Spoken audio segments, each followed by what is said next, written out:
Basic life support లేదా ప్రాథమిక ప్రాణరక్షణ చికిత్స మాడ్యూల్కి స్వాగతం. ఇక్కడ ఈ మాడ్యూల్లో మనం కవర్ చేయబోయేది ఉంది.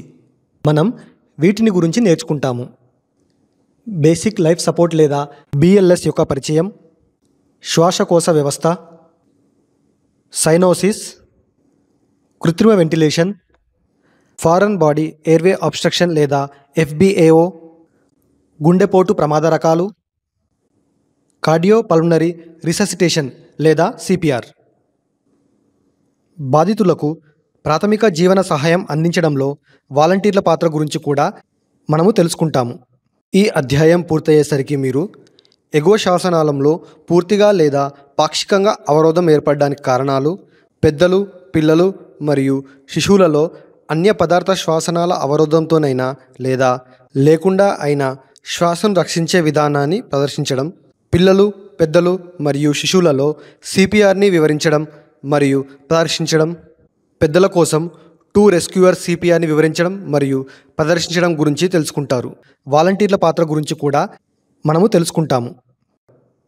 BLS అంటే బేసిక్ లైఫ్ సపోర్ట్, ప్రాథమిక జీవన మద్దతు, మరియు CPR అంటే కార్డియోపల్మనరీ రిససిటేషన్, హృదయ శ్వాసకోశ పునర్జీవన చర్య అంటే మెదడు కణాలకు జరిగిన కోలుకోలేని నష్టం నుండి బాధితులను రక్షించడానికి మెదడు కణాలను పునర్జీవింపచేయడం, బ్రతికించడం. బేసిక్ లైఫ్ సపోర్ట్ మరియు CPR అనేవి EMS అడ్వాన్స్ కేర్ అందే వరకు బాధితులను స్థిరంగా ఉంచడానికి మొదట స్పందించే వ్యక్తి చేసే ప్రయత్నం యొక్క ప్రక్రియ. BLS అనేది వైద్య సంరక్షణ స్థాయి. ఇది ప్రాణాంతక అనారోగ్యాలు లేదా గాయాలైన బాధితులకు ఆసుపత్రిలో పూర్తి వైద్య సంరక్షణ అందించే లోపల ఉపయోగించబడుతుంది. ఎమర్జెన్సీ మెడికల్ టెక్నీషియన్లు, పారామెడిక్స్ మరియు అర్హత కలిగిన సమీప వ్యక్తులతో సహా శిక్షణ పొందిన వైద్య సిబ్బంది దీనిని అందించవచ్చు. శ్వాసకోశ వ్యవస్థ 4 భాగాలతో రూపొందించబడింది. శ్వాసనాళం ఎగువ మరియు దిగువ, నాడీ కండరాల వ్యవస్థ, శ్వాసకోశ కేంద్రం, శ్వాసకోశ కండరాలు మరియు 2 అల్వియోలైలను అనుసంధానించే మెదడులోని నరాలు ఈ కండరాల వ్యవస్థలో భాగం. అల్వియోలైలు కేశనాళికలు మరియు సిరలు, కేశనాళికలు మరియు ధమనులతో చుట్టుముట్టబడిన చిన్న సంచులు. కేశనాళికలు అల్వియోలైల చుట్టూ ఉంటాయి. మెదడు థొరాక్స్ మరియు డయాఫ్రమ్లోని కండరాలకు నరాల సంకేతాలను పంపుతుంది. దీని వలన మనం ఊపిరి పీల్చుకుంటాము. ప్రతి ఉచ్ఛ్వాసలో గాలి శ్వాసనాళాల ద్వారా ఊపిరితిత్తుల్లోని అల్వియోలైకి వెళ్తుంది. ఇక్కడ ఆక్సిజన్ మరియు కార్బన్ డయాక్సైడ్ల మార్పిడి జరుగుతుంది.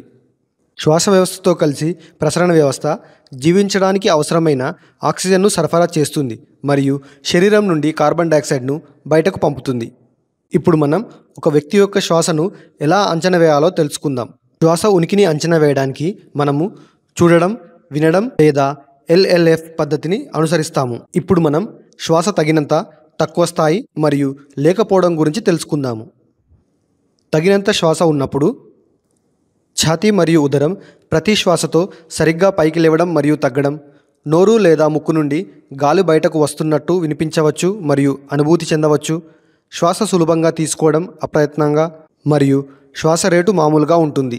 తక్కువ స్థాయి శ్వాస ఉన్నప్పుడు ఛాతీ మరియు ఉదరం యొక్క కదలికలు తక్కువ స్థాయిలో ఉండటం, బబుల్స్, రేల్స్, దీర్ఘశ్వాస, స్ట్రైడర్, ఈల, గురక వంటి శబ్దాలతో కూడిన శ్వాస, శ్వాస తీసుకోవడంలో ఇబ్బంది, సైనోసిస్ లేదా చర్మం నీలిరంగులోకి మారడం, సరిపోని శ్వాస రేటు, మానసిక స్థితి సరిగ్గా లేకపోవడం వంటివి ఉంటాయి. శ్వాస లేనప్పుడు ఛాతీ లేక ఉదర కదలిక లేకపోవడం, నోరు లేదా ముక్కు నుండి గాలి బయటకు వెళ్ళడం వినబడదు మరియు అనుభూతి చెందదు. తరువాత మనం సైనోసిస్ అంటే ఏమిటో అర్థం చేసుకుందాం. రక్తం మరియు కణజాలాలలో ఆక్సిజన్ లేకపోవడం వల్ల చర్మం మరియు శ్లేష్మపొర నీలిరంగుకు మారుతుంది. ఈ పరిస్థితి రోగి ఆక్సిజన్ తక్కువగా ఉన్న వాతావరణంలో శ్వాసించడం, అనారోగ్యం లేదా శ్వాసకోశ గాయం లేదా శ్వాసనాళ అవరోధంతో బాధపడడం వలన సంభవించవచ్చు. దీనిని పెదవులు, చెవులు మరియు నాసిక రంధ్రాలు లేదా గోళ్లపై మరింత సులభంగా గమనించవచ్చు. హెడ్ టిల్ట్, చిన్ లిఫ్ట్ మరియు జా థ్రస్ట్లు శ్వాసనాళాన్ని తెరవడానికి ఉపయోగించే పద్ధతులు. ఇది శ్వాసనాళాన్ని తెరవడానికి ఎంపిక చేసుకునే పద్ధతి. తల, మెడ లేదా వెన్నుముక గాయాలు అయి ఉండవచ్చు అన్న అనుమానం ఉంటే ఈ పద్ధతిని ఉపయోగించవద్దు. రోగి ముఖం పైకి లేపి ఉంచాలి.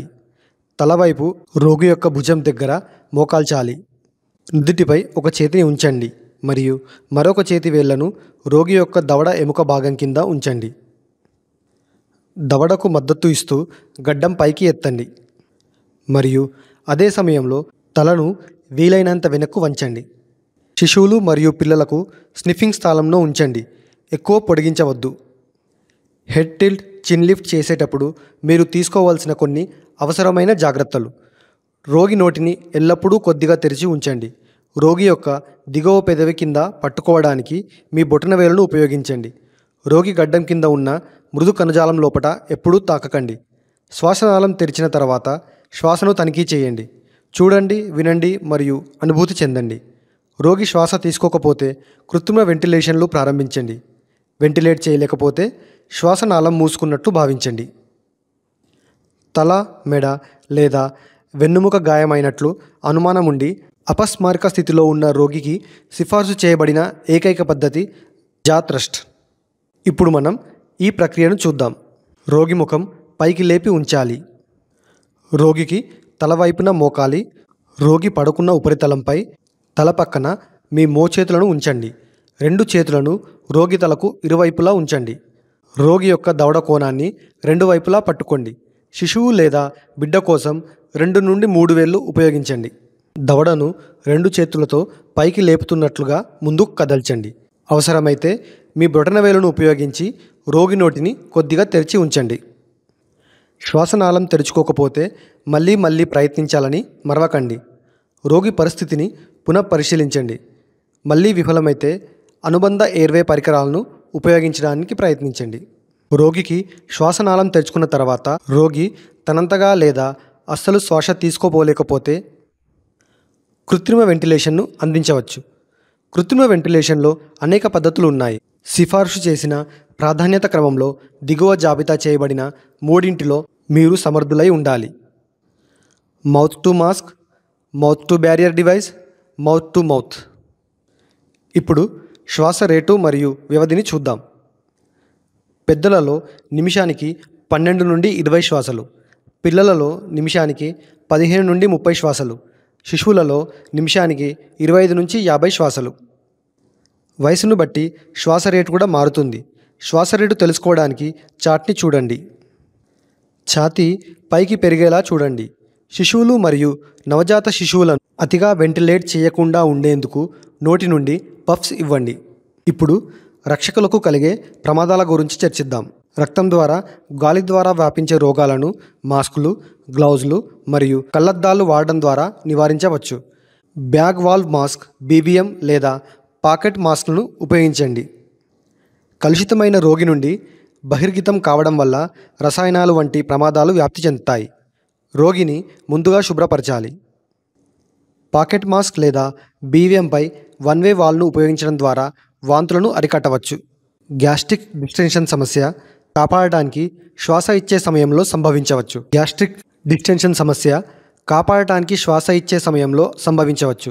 ఇది రోగి యొక్క కడుపులోకి కొంత గాలి బలవంతంగా వెళ్ళేలా చేస్తుంది. దీనివలన కడుపు ఉబ్బిపోతుంది లేదా మందకోడిగా తయారవుతుంది. రోగి యొక్క తలని సరిగ్గా ఉంచడం ద్వారా మరియు చాలా శక్తివంతంగా లేదా వేగంగా వెంటిలేషన్ను అందించకపోవడం ద్వారా గ్యాస్ట్రిక్ డిస్టెన్షన్ను నివారించవచ్చు. దీనిని ఛాతీ అవసరమైన మేర పెరగడానికి అవసరమయ్యేంతగానే పరిమితం చేయాలి. పల్స్ మరియు తగినంత శ్వాస ఉన్న రోగిని రికవరీ పొజిషన్లో ఉంచండి. ఈ పొజిషన్ శ్వాసనాళాన్ని అవరోధం లేకుండా గురుత్వాకర్షణను ఉపయోగిస్తుంది. ద్రవాలు శ్వాసనాళంలోకి బదులుగా నోటి నుండి బయటకు వెళ్ళేలా చేస్తాయి. రికవరీ పొజిషన్ను తగినంతగా శ్వాస పీల్చుకునే, స్పందించని, గాయపడని రోగిపై ఉపయోగించాలి. వాహనం వచ్చే వరకు రోగిని ఆ స్థానంలోనే ఉంచండి. గాయం లేదా వెన్నుముక, సర్వైకల్ స్పైన్ గాయపడినట్లు మీకు అనిపించినట్లయితే రోగిని రికవర్ పొజిషన్లోకి మార్చవద్దు. మౌత్ టు మాస్క్ వెంటిలేషన్ విధానంలో రోగి యొక్క ముక్కు మరియు నోటి చుట్టూ ఒక సీల్ను రూపొందించడానికి వన్-వే వాల్వ్తో కూడిన పాకెట్ ఫేస్ మాస్క్ను ఉపయోగిస్తారు. ఇది సరైన పద్ధతి ఎందుకంటే ఇది రోగితో ప్రత్యక్ష సంబంధాన్ని తొలగిస్తుంది మరియు బహిర్గతం కాకుండా నిరోధిస్తుంది. ఈ విధానాన్ని చూద్దాం. రోగి యొక్క నోరు మరియు ముక్కు చుట్టూ మాస్క్ ఉంచండి. మాస్క్ యొక్క ఇరుకైన పై భాగాన్ని ముక్కు కొనపై కూర్చోబెట్టాలి. విస్తృత భాగం గడ్డంకి సరిపోయేలా ఉండాలి. సురక్షితమైన అమరికకై మాస్క్ని దాని అంచుల వెంట గట్టిగా మూసివేయడానికి మీ చేతి మడమలు మరియు బ్రొటనవేళ్లను ఉపయోగించండి. మౌత్ టు బ్యారియర్ పరికరం వెంటిలేషన్ విధానంలో అవరోధ పరికరాలలో 2 విస్తృత వర్గాలు ఉన్నాయి. అవి మాస్కులు మరియు షీల్డ్లు. చాలా వరకు వన్ వే వాల్లను కలిగి ఉంటాయి, కానీ ఉచ్ఛ్వాస పోర్ట్ ఉండదు. రోగి వదిలే గాలి అవరోధ పరికరం చుట్టూ లీక్ అవుతుంది. అవరోధ పరికరాన్ని రోగి నోరు మరియు ముక్కు చుట్టూ తగిన విధంగా అతికించండి. తగిన పద్ధతిని ఉపయోగించి రోగి యొక్క శ్వాసనాళాన్ని తెరవండి. ఛాతీ హెచ్చుతగ్గులను గమనిస్తూ తగిన రేటు మరియు లోతు వద్ద శ్వాసలను అందించండి. రోగి యొక్క ఉచ్ఛ్వాసను వినండి. మౌత్ టు మౌత్ వెంటిలేషన్ విధానాన్ని ఇప్పుడు చూద్దాం.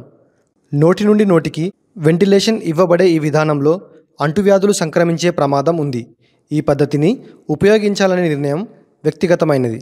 సాధ్యమైనప్పుడల్లా అవరోధ పరికరాలను ఉపయోగించండి. తగిన యుక్తిని ఉపయోగించి రోగి యొక్క శ్వాస మార్గాన్ని తెరవండి.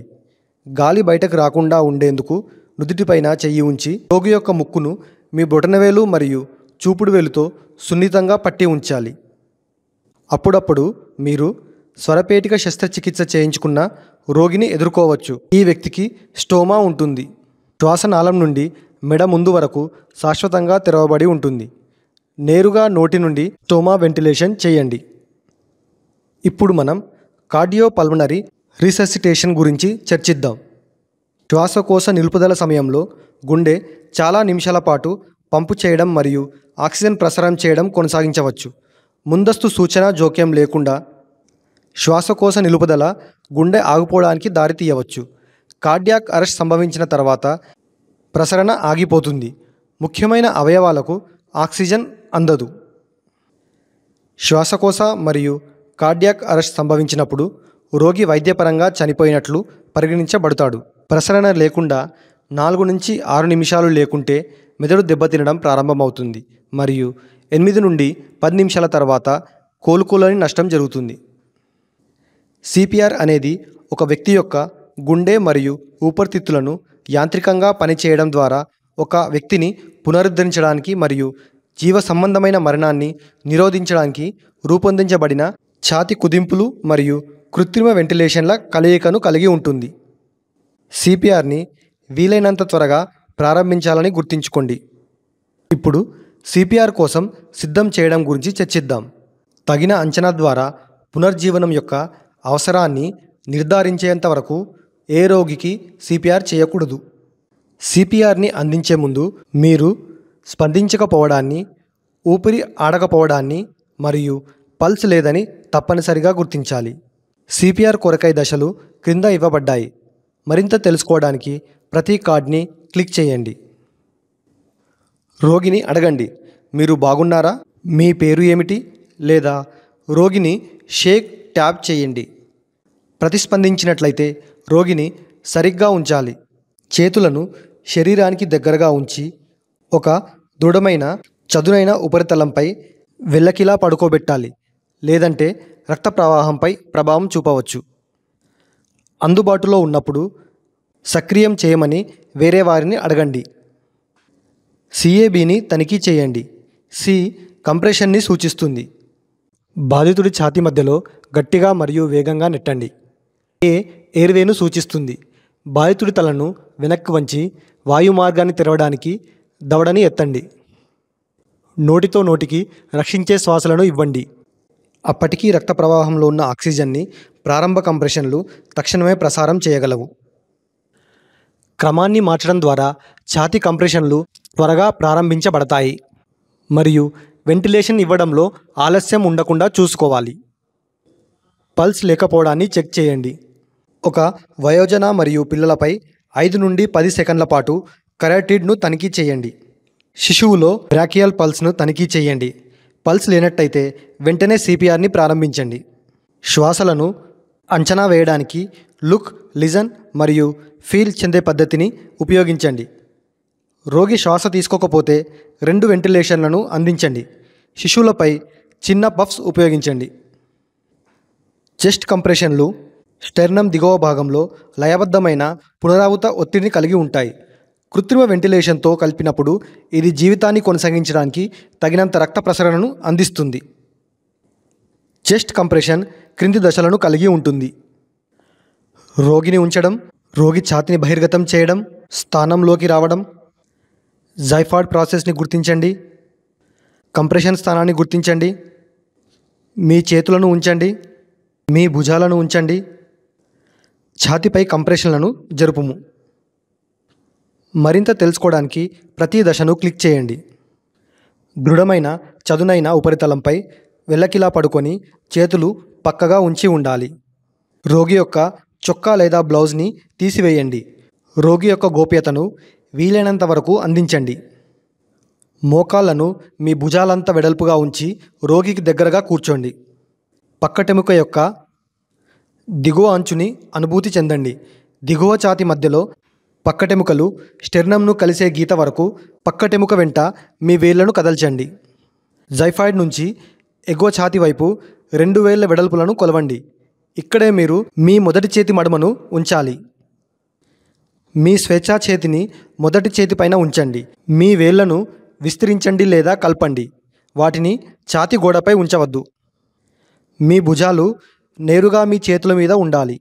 మీ చేతులను నిటారుగా మరియు మీ మోచేతులను లాక్ చేయబడి మీ భుజాల కింది నుండి నేరుగా కిందికి నొక్కండి.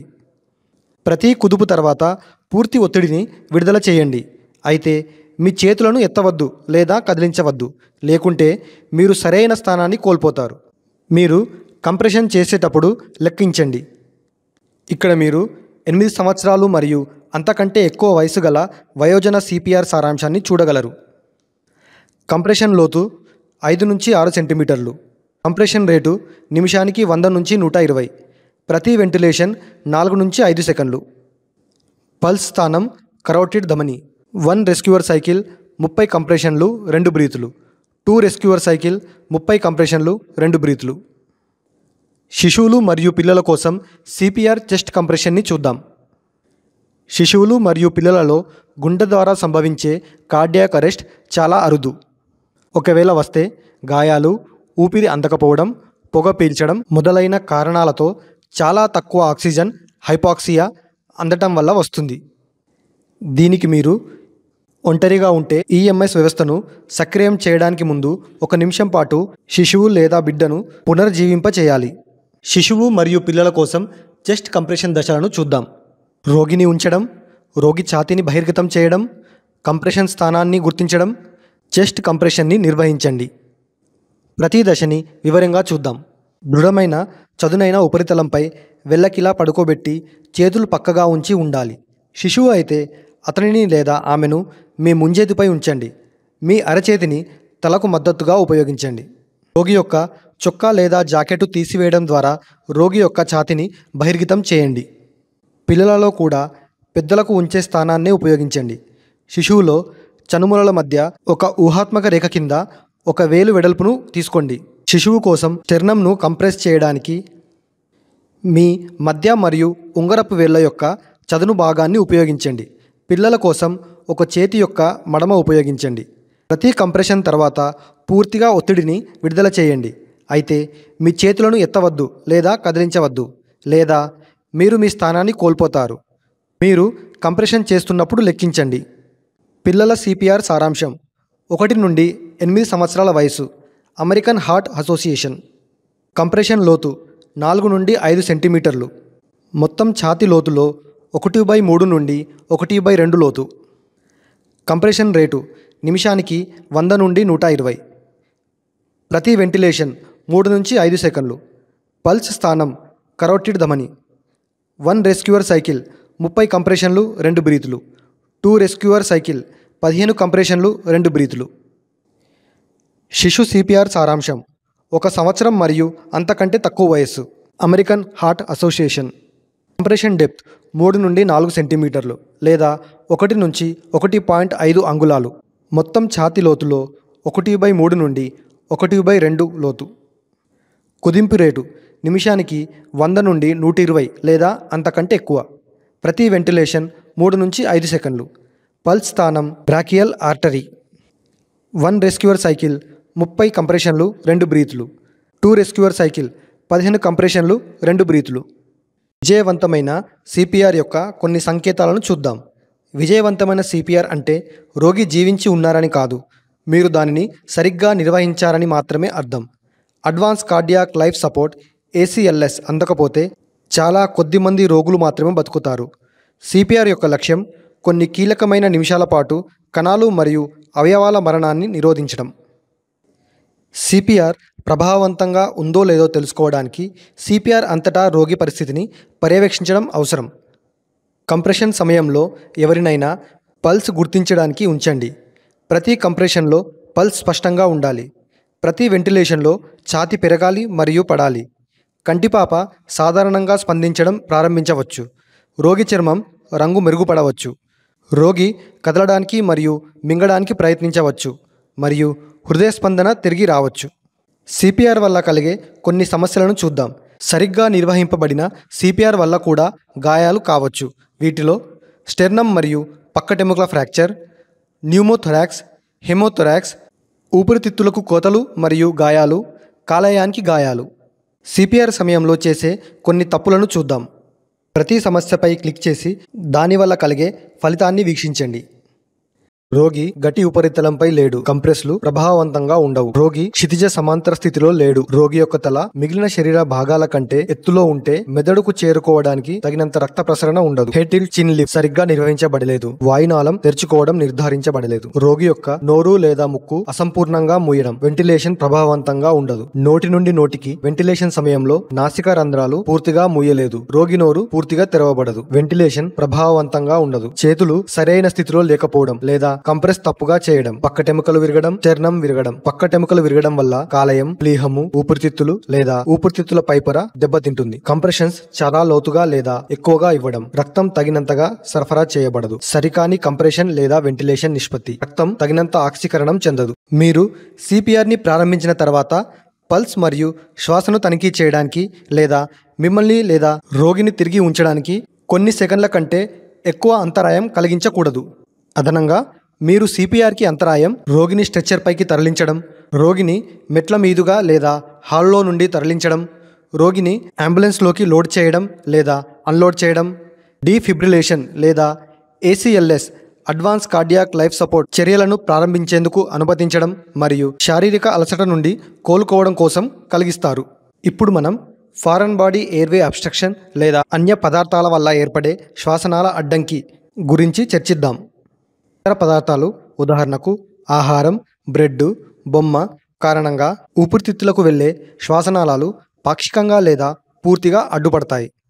దగ్గుతో అకస్మాత్తుగా శ్వాసకోశ బాధలు మొదలవుతాయి.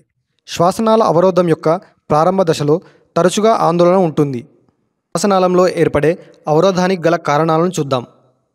ఈ క్రిందివి కావచ్చు: నాలుక, ఉపజీవిక, అన్య పదార్థం, కణజాల నష్టం, అనారోగ్యం. మరింత తెలుసుకోవడానికి ప్రతి దానిని క్లిక్ చేయండి. నాలుక వెనక్కి మడతపడి గొంతును అడ్డుకుంటుంది. అపస్మారక స్థితిలో ఉన్న రోగులలో ఈ సమస్య సాధారణం. మెడకు చొచ్చుకుపోయే గాయం వేడి గాలి పీల్చడం వల్ల సంభవిస్తుంది. రోగి బలవంతంగా శ్వాస తీసుకోవడానికి ప్రయత్నించినప్పుడు సంభవిస్తుంది. అలర్జీల వల్ల కూడా వస్తుంది. శ్వాసకోశ అంటువ్యాధులు మరియు ఆస్తమా వంటి దీర్ఘకాలిక పరిస్థితులు లేదా ఆకస్మిక శిశుమరణ సిండ్రోమ్ కణజాల వాపు లేదా కండరాల నొప్పులకు కారణం కావచ్చు మరియు వాయు మార్గాలను అడ్డుకుంటుంది. ఆహారం, మంచు, బొమ్మలు, కట్టుడు పళ్ళు, వాంతులు మరియు గొంతు లేదా శ్వాసనాళం ఎగువ భాగంలో ఉండే ద్రవం వంటి వస్తువుల వల్ల శ్వాసనాళంలో అవరోధానికి కారణమవుతాయి. విజయవంతమైన చికిత్సకు కీలకం మొదట్లోనే గుర్తించడం. ఎటువంటి స్పష్టమైన కారణం లేకుండా అకస్మాత్తుగా ఊపిరి ఆగిపోయి సైనోటిక్గా మారిన మరియు స్పృహ కోల్పోయే ఏ బాధితుడినైనా FBAOగా అనుమానించండి. FBAO 2 రకాలు. అవి పాక్షిక మరియు పూర్తి FBAO. గొంతులో చిక్కుకున్న వస్తువు శ్వాసను పూర్తిగా నిరోధించదు. దీనినే పార్షల్ FBAO అంటారు. పాక్షిక అడ్డంకి ఉన్న రోగికి తగినంత లేదా పేలవమైన వాయు మార్పిడి ఉండవచ్చు. తగినంత గాలి మార్పిడితో రోగి దగ్గుల మధ్య శ్వాసలో గురక చప్పుడు ఉన్నప్పటికీ బలవంతంగా దగ్గవచ్చు. వాయు మార్గాన్ని క్లియర్ చేయడానికి రోగి యొక్క ప్రయత్నానికి అంతరాయం కలిగించవద్దు. పేలవమైన వాయు మార్పిడితో రోగి బలహీనమైన, అసమర్థమైన దగ్గు, గాలి పీల్చేటప్పుడు అధిక శబ్దం, పెరిగే శ్వాసకోశ ఇబ్బంది మరియు సైనోసిస్ రావచ్చు. ఈ పరిస్థితిని పూర్తి వాయుమార్గ అడ్డంకిగా పరిగణించండి. పూర్తి ఎఫ్బిఓలో రోగి మాట్లాడలేడు, ఊపిరి పీల్చుకోలేడు, దగ్గలేడు. బొటనవేలు మరియు వేళ్లతో మెడను పట్టుకోవచ్చు. ఈ సంజ్ఞను చోకింగ్ యొక్క సార్వత్రిక చిహ్నంగా పిలుస్తారు. గాలి ప్రసరణ ఉండదు. పెద్దలలో ఎఫ్బిఏఓని ఎలా నిర్వహించాలో మనం తెలుసుకుందాం. పేలవమైన వాయు మార్పిడి లేదా పూర్తి అవరోధంతో ఎఫ్బిఏఓ నుండి ఉపశమనం పొందేందుకు సిఫార్సు చేయబడిన పద్ధతి అబ్డామినల్ థ్రస్ట్. దీనినే హైమ్లిక్ మాన్యువర్ అని కూడా అంటారు. ప్రతి వ్యక్తి థ్రస్ట్ని అడ్డంకి నుండి ఉపశమనం పొందే ఉద్దేశంతో నిర్వహింపబడాలి. అనేక థ్రస్ట్లను ఇవ్వడం అవసరం కావచ్చు. ఈ పద్ధతిలో అంతర్గత అవయవాలు దెబ్బతినే అవకాశం ఉంది. గాయం యొక్క సంభావ్యతను తగ్గించడానికి మీ చేతులను జిఫాయిడ్ ప్రాసెస్ లేదా ఒక్కటెముక యొక్క దిగువ అంచులో ఎప్పుడూ ఉంచవద్దు. మీ చేతులు ఈ ప్రాంతం కింద కానీ నాభిపైన ఉండాలి. పిల్లలలో ఎఫ్బిఏఓని ఎలా నిర్వహించాలో మనం తెలుసుకుందాం. మీరు పెద్దలకు చేసే విధంగానే పూర్తి వాయునాళ అడ్డంకిని నిర్వహించండి. కానీ 1 నుండి 8 సంవత్సరాల వయసు గల పిల్లలలో మరియు శిశువులలో బ్లైండ్ ఫింగర్ స్వీప్ను ఉపయోగించవద్దు. పిల్లలలో వాయుమార్గ అవరోధం, ఎపిగ్లాటిస్ లేదా క్రూప్ వంటి ఇన్ఫెక్షన్ల వల్ల కూడా సంభవించవచ్చు. ఇది వాయుమార్గ వాపుని కలిగిస్తుంది. శిశువు లేదా పిల్లలకు జలుబుతో పాటు జ్వరం, గొంతు గరుకు లేదా లాలాజలం కారుతున్నట్లయితే ఈ పరిస్థితిని అనుమానించాలి. ఈ పరిస్థితుల్లో ఏవైనా ఉన్న రోగిని అత్యవసర సదుపాయానికి తరలించాలి. ఈ రకమైన అడ్డంకి నుండి ఉపశమనం పొందేందుకు ప్రయత్నించడం రోగికి ప్రమాదకరం. నిలబడి లేదా కూర్చొని ఉన్న ప్రతిస్పందించే పెద్దలు లేదా పిల్ల రోగులకు అబ్డామినల్ థ్రస్ట్ను ఎలా అందించాలో తెలుసుకుందాం. మొదట పూర్తి అవరోధమా లేదా పాక్షిక అవరోధమా నిర్ధారించుకోండి. ఇలా అడగండి, హే, మీరు ఉక్కిరిబిక్కిరి అవుతున్నారా? రోగికి వెనుక వైపు ఉండి ఒక పిడికిలి యొక్క బొటన వైపుని రొమ్ము ఎముక మధ్యలో ఉంచండి. మరొక చేత్తో పిడికిలిని పట్టుకోండి మరియు వేగంగా వరుసగా 5 సార్లు ఛాతీ మీద ఒత్తిడి ఇవ్వండి. వస్తువు తీయబడిందో లేదో రుజువు కోసం చూడండి మరియు వినండి. రోగి దగ్గడం లేదా మాట్లాడడం ప్రారంభిస్తాడు. రోగి యొక్క శ్వాసనాళం ఇంకా అడ్డంకిగా ఉంటే శ్వాసనాళం క్లియర్ అయ్యే వరకు లేదా రోగి ప్రతిస్పందనను కోల్పోయే వరకు పునరావృతం చేయండి. మీరు శ్వాసనాళంలోని అడ్డంకిని క్లియర్ చేయకముందు రోగి ప్రతిస్పందించకపోతే ఎవరినైనా ఈఎంఎస్కి ఫోన్ చేయమని చెప్పి సిపిఆర్ని ప్రారంభించండి. నిలబడి లేదా కూర్చున్న స్పందించని పెద్దలు లేదా పిల్ల రోగులకి అబ్డామినల్ థ్రస్ట్ను ఎలా అందించాలో మనం తెలుసుకుందాం.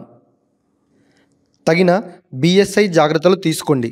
రోగి వెల్లకిలా పడుకున్నప్పుడు ప్రతిస్పందనను అంచనా వేయడానికి కొట్టండి మరియు అరవండి. గాలి మార్పిడి జరుగుతుందో లేదో లుక్, లిజన్ మరియు ఫీల్ ద్వారా శ్వాస ఉందో లేదో అంచనా వేయండి.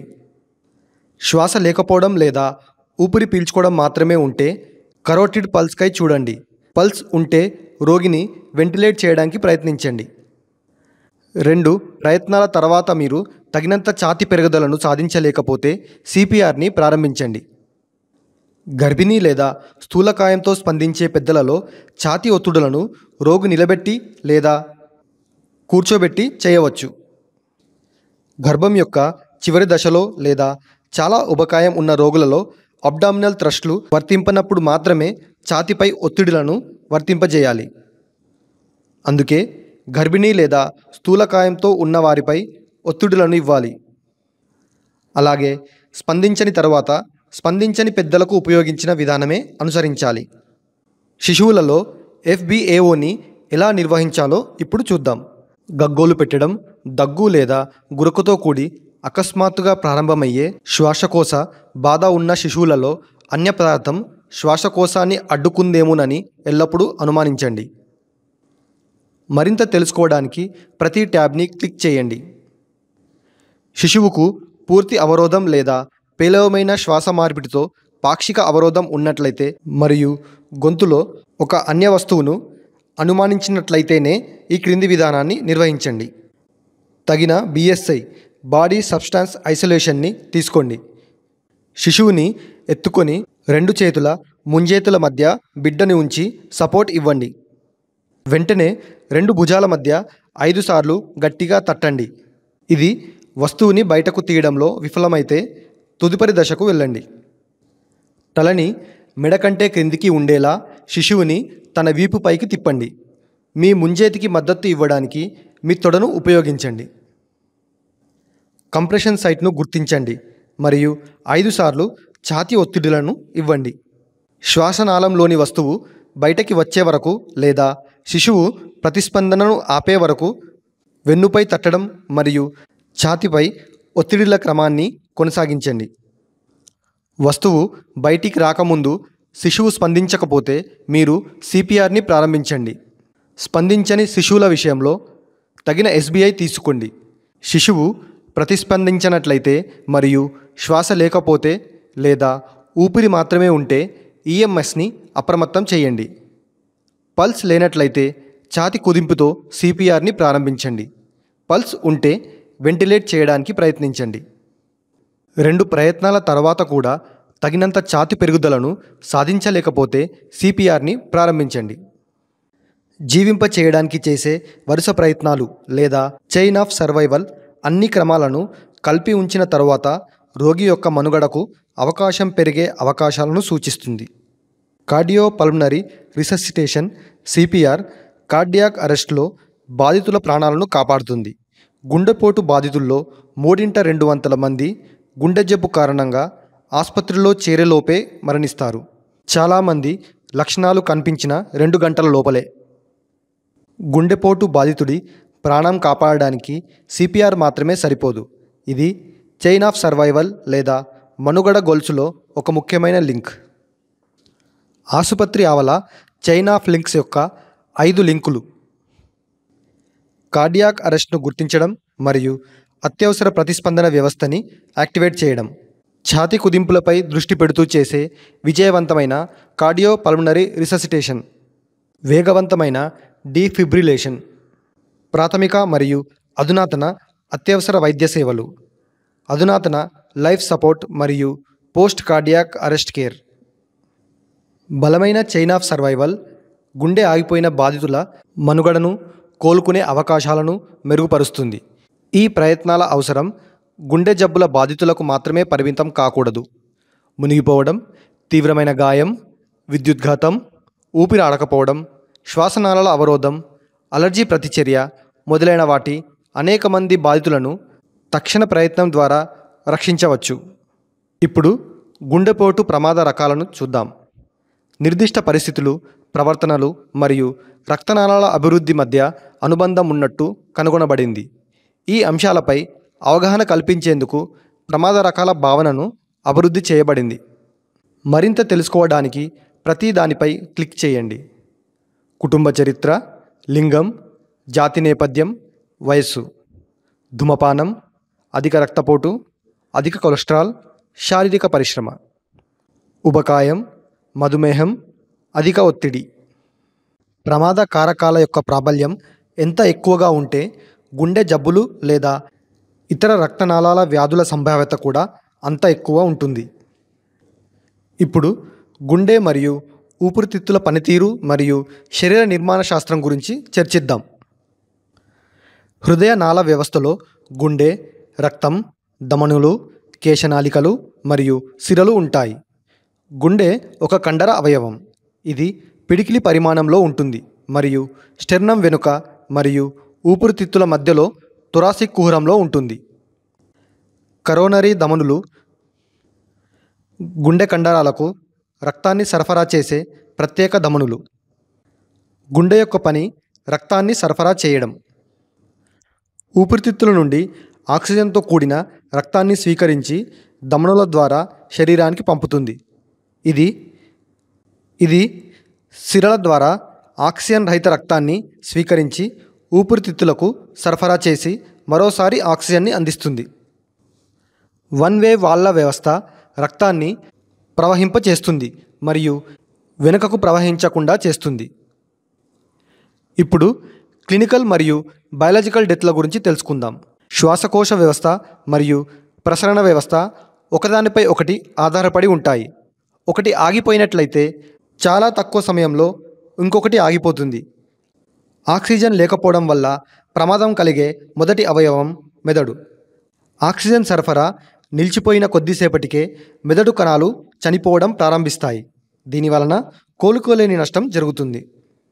రోగి రెస్పిరేటరీ అరెస్టులో శ్వాస తీసుకోకపోవడం లేదా కార్డియాక్ అరెస్టులో గుండె కొట్టుకోకపోవడం వల్ల ఇది సంభవిస్తుంది. మెదడు దెబ్బతినకుండా పునర్జీవింపజేయడానికి రోగికి 4 నుండి 6 నిమిషాల వ్యవధి ఉంటుంది. క్లినికల్ డెత్ రివర్స్ చేయవచ్చు. మెదడు కణాలు చనిపోవడం ప్రారంభించిన క్షణం. బయలాజికల్ డెత్ని రివర్స్ చేయలేము. చల్లటి నీటిలో మునిగిపోయినప్పుడు ఒక మినహాయింపు ఉంది. వ్యక్తులు చల్లటి నీటిలో మునిగిపోయిన 1 గంట లేదా అంతకంటే ఎక్కువ సమయం తర్వాత పునర్జీవనం పొందిన సందర్భాలు ఉన్నాయి. చల్లని వాతావరణంలో బాధితుడి శరీరం వేడెక్కడం వరకు ఒక వ్యక్తి చనిపోయినట్లు పరిగణించరాదు. ఖచ్చిత మరణానికి సంబంధించిన సంకేతాలను ఇప్పుడు చూద్దాం. లివిడిటీ అనేది శరీరంలోని దిగువ ప్రాంతాల్లో రక్తం చేరడం. ఊదా నుండి నీలిరంగుకు మారుతుంది. మరణించిన కొన్ని గంటల తరువాత గురుత్వాకర్షణ కారణంగా శరీరంలోని క్రింది భాగాలకు రక్తం చేరుతుంది. రిజిడ్ మోర్టిస్. మరణం సంభవించిన తర్వాత సాధారణంగా 4 నుండి 10 గంటల్లో శరీరం మరియు అవయవాలు గట్టిపడటం. కుళ్ళిపోతున్న శరీరం ఎప్పుడూ దుర్వాసనను ఉత్పత్తి చేస్తుంది. కుళ్ళిపోయే రేటు అనేక కారకాలపై ఆధారపడి ఉంటుంది. ప్రధానంగా పరిసర ఉష్ణోగ్రత, శిరచ్ఛేదనం, విచ్ఛేదనం, దహనం, తీవ్రమైన అణచివేత గాయాలు మొదలైన ప్రాణాంతక గాయాలు మరణానికి సంబంధించిన ఇతర సంకేతాలు. ఒక వైద్యుడు మాత్రమే అధికారికంగా ఒక వ్యక్తి చనిపోయినట్లు ప్రకటించగలడు. ఆటోమేటెడ్ ఎక్స్టర్నల్ డీఫిబ్రిలేషన్ ఏఈడి స్వయంచాలక బాహ్య కండర సంకోచం. ఆటోమేటెడ్ ఎక్స్టర్నల్ డీఫిబ్రిలేటర్ ఏఈడి అనేది తేలికైన పోర్టబుల్ ఎలక్ట్రానిక్ పరికరం. ఇది అసాధారణమైన లయని గుర్తించి లయను సాధారణ స్థితికి మార్చడానికి ఛాతీ ద్వారా గుండెకు విద్యుత్ షాక్ని అందిస్తుంది. గుండె సాధారణంగా కొట్టుకోవడం ఆగడం ద్వారా వచ్చే కార్డియాక్ అరెస్ట్ అయినప్పుడు ఏఈడీలు సహాయపడతాయి. గుండె యొక్క సహజ విద్యుత్ వ్యవస్థ సరిగ్గా పనిచేయనప్పుడు ఇది జరుగుతుంది. నిమిషాల్లో చికిత్స చేయలేకపోతే కార్డియాక్ అరెస్ట్ మరణానికి దారితీస్తుంది. ఏఈడి ఒక సాధారణ ఆడియో మరియు విజువల్ కమాండ్లతో రూపొందించబడి సాధారణ వ్యక్తులు కూడా ఉపయోగించడానికి సులభమైనది. శిక్షణ పొందిన ఫస్ట్ రెస్పాండర్లు ఏఈడిని ఉపయోగించగలరు. ఈ షాక్ ఆగిపోయిన లేదా బిగుసుకుపోయి ఉన్న హృదయాన్ని తిరిగి ప్రారంభించదు, కానీ ఇది గుండెకు ఆకస్మికంగా ప్రభావవంతమైన లయను తనంతట తానే తిరిగి ప్రారంభించడానికి అవకాశం ఇస్తుంది. ఈ మొత్తం ప్రక్రియను ఈ పరికరం చికిత్స చేసే పరిస్థితులను గురించి చర్చిద్దాం. ఆకస్మిక కార్డియాక్ అరెస్ట్ ఎవరికైనా ఎప్పుడైనా ఎలాంటి హెచ్చరిక లేకుండా సంభవించవచ్చు, కానీ సాధారణంగా పెద్దలలో సంభవిస్తుంది. చాలా కార్డియాక్ అరెస్టులు ఇంట్లోనే జరుగుతాయి.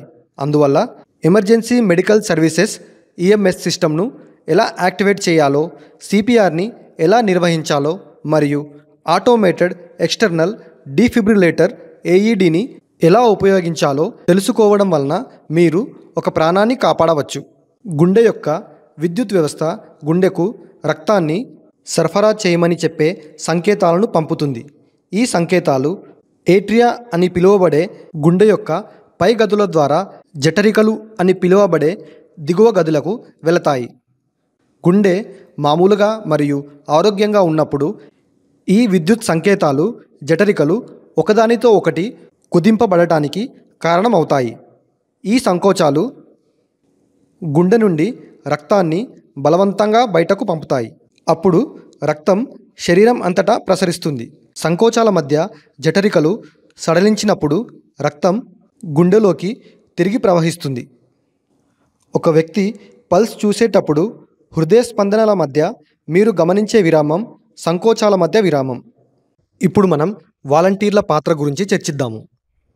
వాలంటీర్లు సంఘటనా స్థలంలో ఉన్న ప్రమాదాలను తొలగించడం ద్వారా బాధితుల భద్రతను నిర్ధారించడం, గాయపడిన బాధితులను చేతిపై లేదా స్ట్రెచ్చర్పై తీసుకెళ్లడం, ప్రథమ చికిత్సలో సహాయం చేయడానికి మరియు గాయపడిన బాధితులను స్థిరీకరించడానికి, ఒక నిర్దిష్ట రోగి యొక్క పరిస్థితికి ప్రత్యేక నైపుణ్యం అవసరమైతే వైద్యుడు లేదా డాక్టర్ కోసం వేచి ఉండండి.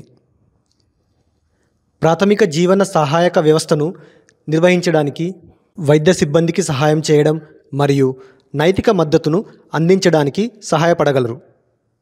ఈ మాడ్యూల్ యొక్క ముఖ్య అభ్యాసాలను త్వరగా సంగ్రహిద్దాం. ఈ మాడ్యూల్లో మనం ఈ క్రింది వాటిని నేర్చుకున్నాము. బిఎల్ఎస్ అంటే ఏమిటి? శ్వాసకోశ వ్యవస్థ యొక్క భాగాలు. ఫారెన్ బాడీ ఎయిర్వే అబ్స్ట్రక్షన్ అంటే ఏమిటి? గుండెపోటు ప్రమాద రకాలు. ప్రతి దాని గురించి తెలుసుకోవడానికి దానిని విస్తరించండి.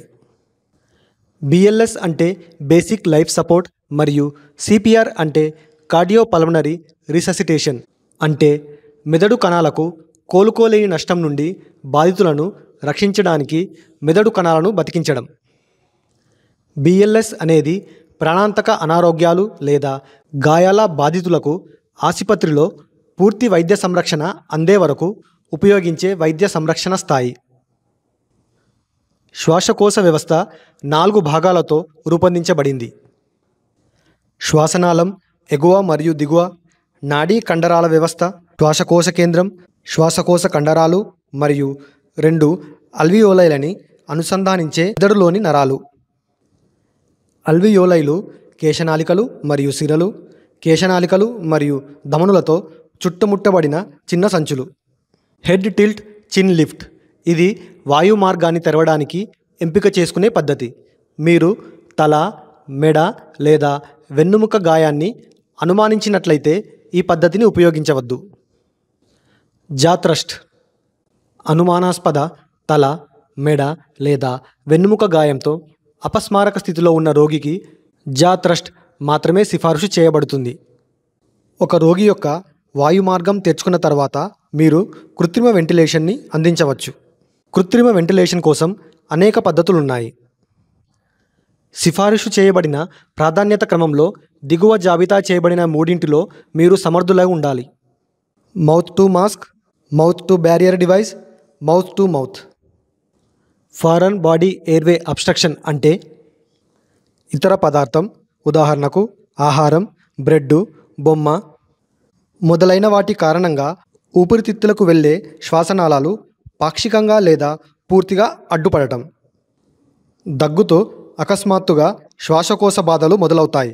శ్వాసనాళం అవరోధం యొక్క ప్రారంభ దశలో తరచుగా ఆందోళన ఉంటుంది. ఎఫ్బిఏఓలో పాక్షిక మరియు పూర్తి ఎఫ్బిఏఓ అనే 2 రకాలుంటాయి. నిర్దిష్ట పరిస్థితులు మరియు ప్రవర్తనలు మరియు రక్తనాళాల వ్యాధి అభివృద్ధి మధ్య అనుబంధం ఉన్నట్లు కనుగొనబడింది. ఈ అనుబంధంపై అవగాహన కల్పించేందుకు ప్రమాద రకాల భావనను అభివృద్ధి చేయడం జరిగింది. మార్చలేని కారకాలు: కుటుంబ చరిత్ర, లింగం, జాతి నేపథ్యం మరియు వయస్సు. మార్చగల ప్రమాద కారకాలు: ధూమపానం, అధిక రక్తపోటు, అధిక కొలెస్ట్రాల్ మరియు శారీరక శ్రమ. దోహదపడే కారకాలు: ఉబకాయం, మధుమేహం మరియు అధిక ఒత్తిడి. శ్వాసకోశ నిలుపుదల సమయంలో గుండె చాలా నిమిషాల పాటు ప్రసరణ మరియు ఆక్సిజన్ను ప్రసారం చేయడం కొనసాగించగలదు. ముందస్తు జోక్యం లేకుండా శ్వాసకోశ నిలుపుదల కార్డియాక్ అరెస్ట్కి దారితీయవచ్చు. ఒకసారి కార్డియాక్ అరెస్ట్ సంభవించిన తర్వాత ప్రసరణ ఆగిపోతుంది మరియు ముఖ్యమైన అవయవాలకు ఆక్సిజన్ అందదు. శ్వాసకోశ మరియు కార్డియాక్ అరెస్ట్ అయినప్పుడు రోగి వైద్యపరంగా చనిపోయినట్లు పరిగణించబడుతుంది. 4 నుండి 6 నిమిషాల్లో మెదడు దెబ్బతినడం ప్రారంభమవుతుంది మరియు 8 నుంచి 10 నిమిషాల తర్వాతి నష్టం కోలుకోలేనిది.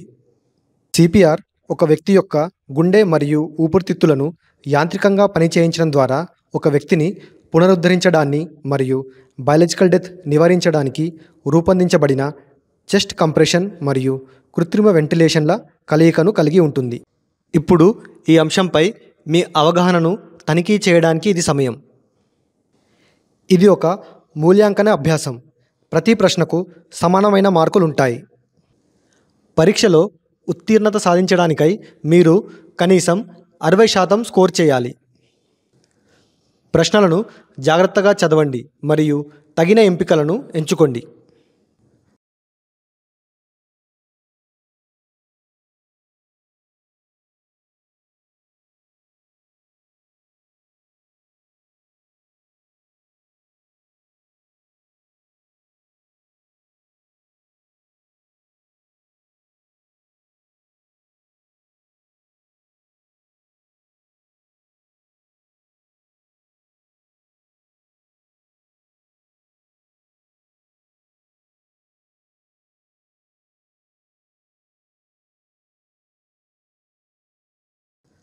అభినందనలు.